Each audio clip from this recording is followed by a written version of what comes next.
Want to know how to actually lose weight and keep it off and not resort to binging after it's all said and done? It's actually a lot simpler than you think. I'll tell you how right now.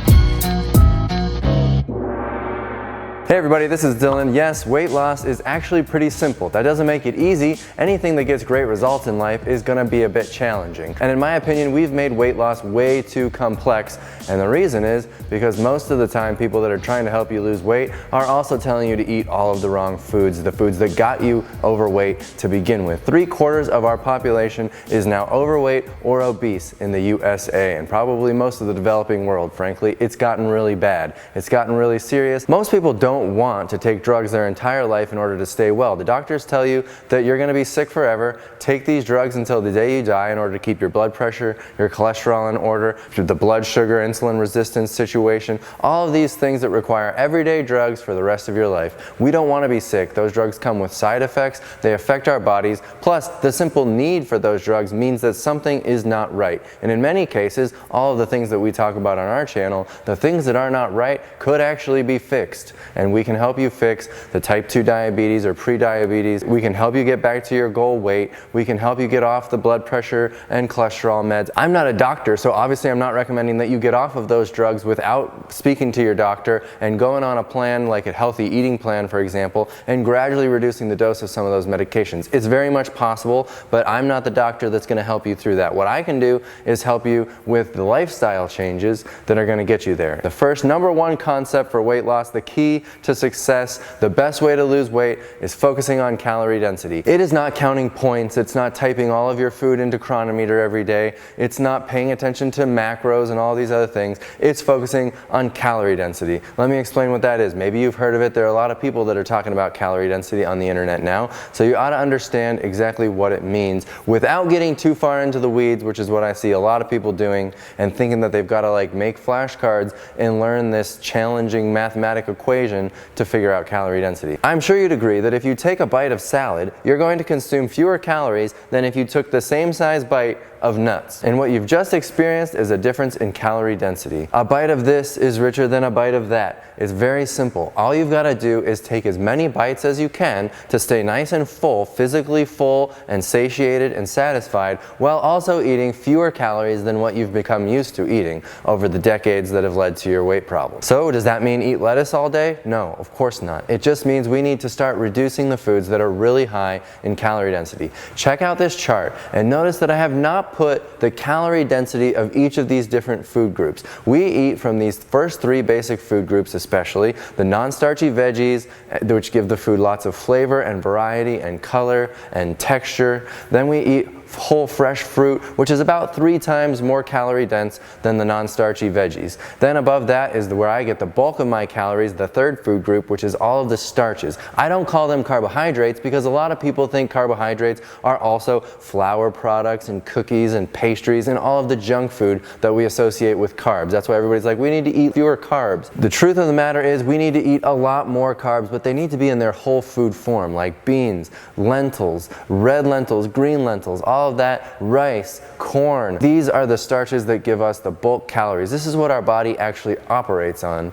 the carbs. Our brain burns the carbs, our bodies burn the carbs, and when we run out of carbs, that's when we start to burn fat. Fat is a backup fuel. You should not be on a ketogenic diet. You can check out my video on other fad diets here. It's a very important one for you to understand. This is the way that our ancestors ate. Sure, they ate some animal products, but for the most part, we focused on these first 3 food groups. That's what we were getting day in, day out. And as you can see, there are a couple other food groups on this chart that we eat from, but we try to minimize our intake of these because they're very calorie dense. That would be things like healthy whole wheat breads or dried fruit like dried mango, without the sugar added, or nuts, seeds, avocado. These things are more fat. For some people, it's really hard to moderate those things, so during their weight loss period, they've had to eliminate the higher fat foods, even in their whole food form like nuts and avocado, entirely. Everybody has a little bit of a different personality. Some of us are more susceptible to binge binging if we have even one bite of avocado.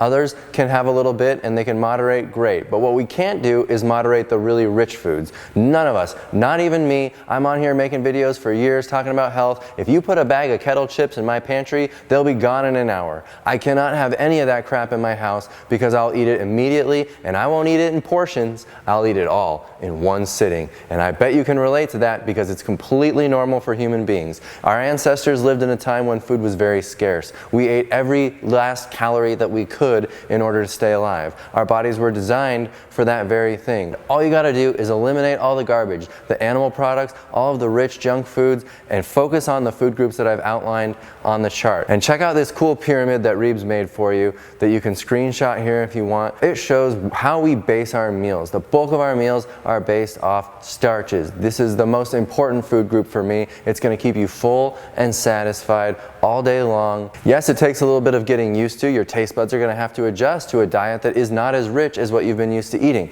Check out this video if you wanna learn a little bit more about that and another plant rant. Let's talk about binging. Binging is very common for people that have just experienced a lot of weight loss, especially if that weight loss is thanks to depravity. If you're eating all the same foods that you used to, but you're doing some sort of Weight Watchers approach where you've just reduced the amounts of this and that, or you're counting calories and all of this, and you're trying to reduce your portion sizes so that you're always starving, you are going to binge your brains out after you finally get to your goal weight, and there is nothing you can do about it because the body is going to take over. I told you, our bodies evolved in a time of extreme scarcity of food. It was very hard to stay alive and stay fed. You had to really work at it, and you had to search for the richest food in your environment. Well, your programming is still the same today. We still have the same DNA, the same tendencies, the same emotional desire for as rich food as possible. We still have the same taste buds we had 200,000 years ago, so we're going to be going after the richest food ever. And all of the food scientists and technologists know that, so they're making the food as rich as possible so that you can have a mouthgasm in every bite. And mouthgasms at every bite lead to very ill health, obesity, and every other disease that you've probably heard of in the standard American world. If every one of your meals is a simple plain salad instead of a bowl of potatoes and beans and lentils, will you lose the weight faster? Yes, but you focused on foods that are too calorie dilute and they're gonna cause you to binge. You're gonna recoil at the end of it all. You need to find your forever diet. This is not something that you're gonna do just during your weight loss stage. So what happens after a period of depravity when you feel like you've finally gotten there? You're gonna eat your brains out. You'll have one bite of naughty food and you're gonna be right back where you were in no time flat. It's pretty fast to gain weight when you're binging. So you've got to do this in a much more intelligent way, and it turns out that mimicking our natural environment and eating lower calorie density foods is the way. If you deprive yourself of everything flavorful or everything tasty and you're never satisfied at every meal, it's going to be very hard to stick with this way of eating. So you want to make sure you're adding at least some richness, flavor. Buy our products. Try our products out if you haven't before that we sell on our website.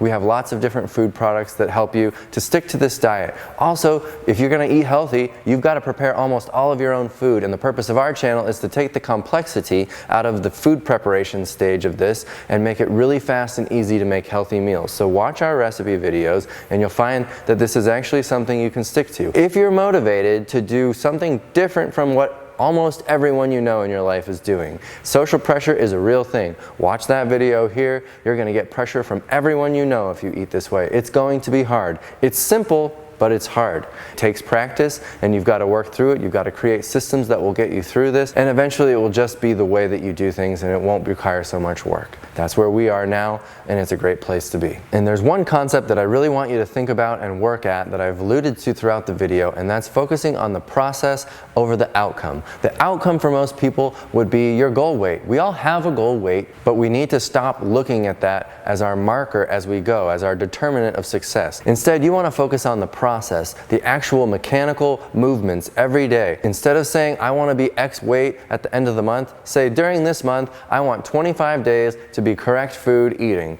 whatever that is for you. We have a 30-day challenge that you can check out that might work for you. But what I'm saying is set the habits that you intend to do for the month, the mechanical habits, making the healthy food and eating it, especially getting out for a walk. Focus on the process. Focus on the habits you're going to do every single day. And if you get off track, get right back on. Just tell yourself, I'm not going to pay attention to the weight. I'm just going to focus on the process, the habits that I need to do day in, day out. Do this and you will experience weight loss. I can promise you that. Be sure to check out those other videos I mentioned. They're going to be really helpful for digging into the details. I'll see you on the next video. Thanks for watching. Bye.